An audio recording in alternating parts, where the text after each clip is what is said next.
Bonjour.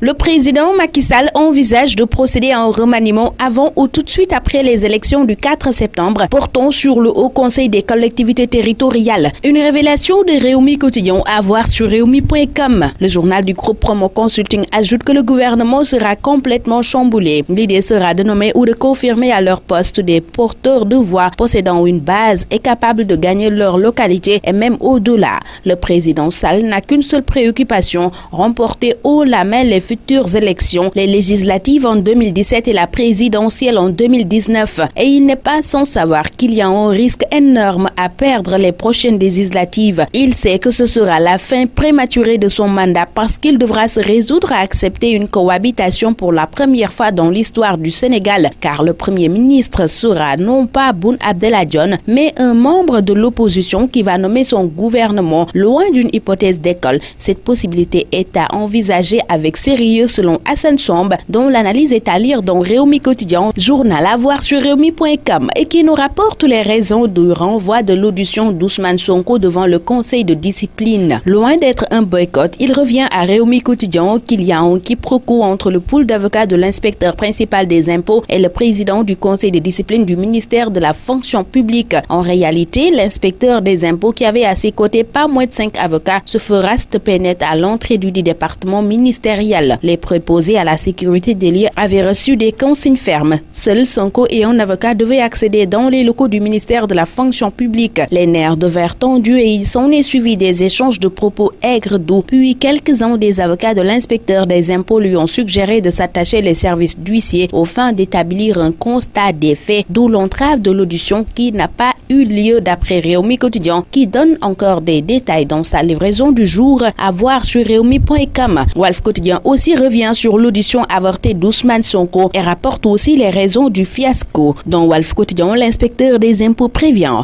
la gouvernance par la colère et par la violence ne passera pas. Dans Sud Quotidien, le même Sonko révèle que les tenants du pouvoir veulent le radier et le condamner à 6 mois de prison. Enquête qualifie Sonko de casse-tête. Ce journal indique que le Conseil de discipline a refusé la présence des 5 avocats de l'inspecteur des impôts et domaines et revient sur la comparution ajournée devant le Conseil de discipline de ce dernier. Dans l'Observateur, l'on propose principalement les résultats d'une enquête sur le mania du pétrole au Sénégal. Baba Diaw Itok entre ombre et lumière, titre ce journal, qui nous parle de son mépris face aux accusations de ses pourfendeurs, explique comment il a bâti sa fortune de 270 milliards de francs CFA. Surnommé Diaomat, il a obtenu mention très bien au bac C, d'après toujours l'Observateur. Plus de détails sur Baba Diaw à lire aux pages 10 et 11 de ce quotidien. Le quotidien Libération révèle pendant ce temps qu'après le lot 2, l'autorité de régulation des marchés publics a suspendu le lot 1 du marché relatif à la conception et réalisation des installations d'une ligne de chemin de fer électrifiée à 2 voies à écartement standard et d'un système ferroviaire pour le train express régional Dakar AIBD. Ce, à la suite d'un recours déposé par la société chinoise China Railway Construction Corporation Limited, société qui s'étonne que le marché soit provisoirement attribué au groupement Eiffage GC, Eiffage Sénégal, Eiffage Rail et puis Merkezi CSE pour 329,4 milliards de francs CFA, alors que son offre est moins disante de 155 milliards de francs CFA. L'AS informe pour sa part qu'une dizaine de mineurs sont gardés à vue à la section de recherche. L'ado de 14 ans vole 27 millions à son père, informe ce journal à sa une. Ce fils d'un richissime bonhomme d'affaires dont les louanges ont été chantées par Feu Ndongolo a dérobé 27 millions à son père et fait la fête en compagnie d'amis dans des hôtels de luxe à Dakar et Saly. Le commerçant a déposé une plainte à la section de recherche de la gendarmerie de Colobane où une dizaine de mineurs entre 14 et 17 ans qui ont bénéficié de ces largesses sont en garde à vue depuis le 22 août, lit-on dans les colonnes de ce quotidien. Dans le quotidien Observateur, Moustapha Gueye descend ses poulains. Gris a dormi sur ses lauriers après sa victoire sur Tyson, déclare l'ancien tigre de Fass qui estime qu'à 35 ans, Papa Sow ne peut rien gagner en lutte olympique.